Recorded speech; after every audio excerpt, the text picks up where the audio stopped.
Hi guys! Magandang tanghali po sa ating lahat. For today's video po is all about lockjaw. Lockjaw po guys. Ginawa ko itong video na to kasi syempre gusto ko rin i-share yung experience ko.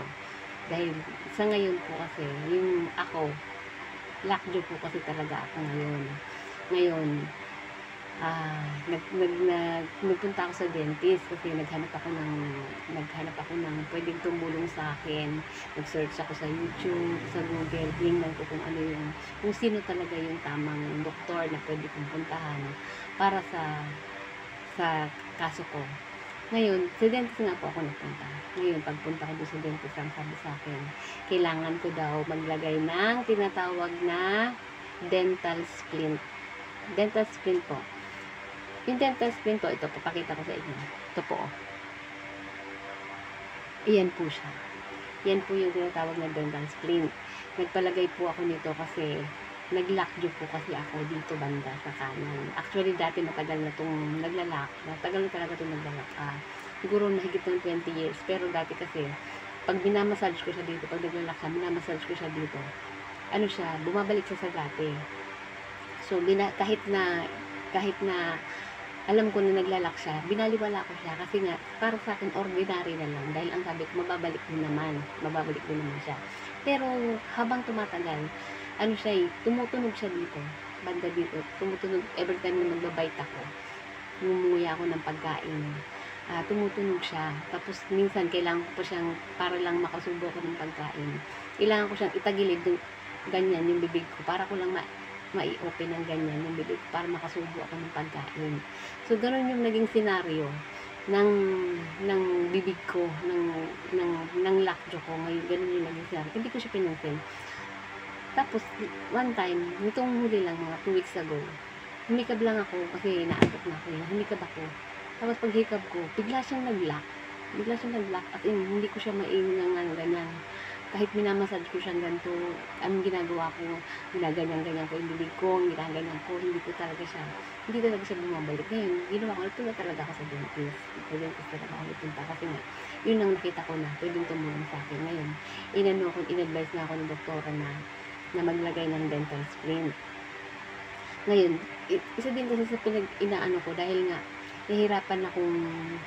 dahil may ganito ako, nahihirapan akong ngumuya.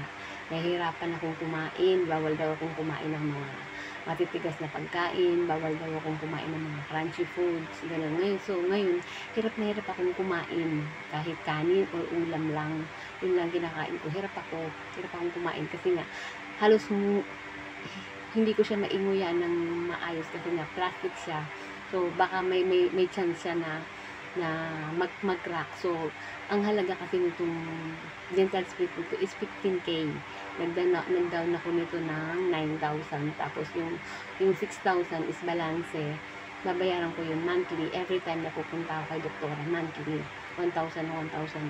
Ibabayad ko sa kanya para i-check niya lang yun kung anong progress na ng dental splint sa akin. Hopefully sana. 6 months ko kasi kung susuotin, hindi ko siya pwedeng tanggalin. Tatanggalin ko lang daw siya, sabi ni Doc, pag nagtututog siya ko. So, ganun yung scenario. Ang hirap kumain, guys. Pero tinitiis ko kasi nga, pansinin niyo guys, pag ngumanga ako, tingnan mo to, laglag.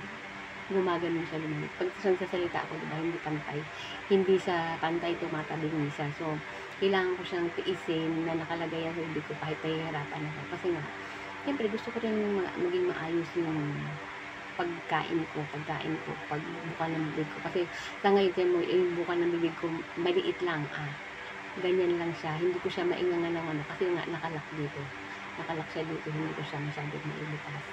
So, ayun lang guys, in-inform ko lang kayo dun sa ganitong klase na dapat hindi natin binabaliwala kasi ang hirap. Yung pagkain ko ngayon, hindi ko siya manguya. As in, kailangan ko na lang siya siguro lunukin siya kahit hindi pa siya durog kasi nga, siyempre, magugutom naman ako pag hindi ko yung kinain. Siyempre, kailangan ko mag-taste kasi nga, kailangan eh. So, yun ganun guys, yung mga senaryo na huwag nating pabayaan yung mga gantong, kahit sabi natin, simple lang pero mahirap pala. Mahirap pala kasi nga, pwede tayong maging hindi makakain ng maayos dahil nga naglalak nga yung tiyan natin. So, yun lang po guys. Gusto ko lang i-share sa inyo yung mga ganitong experience para aware din kayo, diba? Siyempre. So, yun lang po. Magandang tanghali sa ating lahat.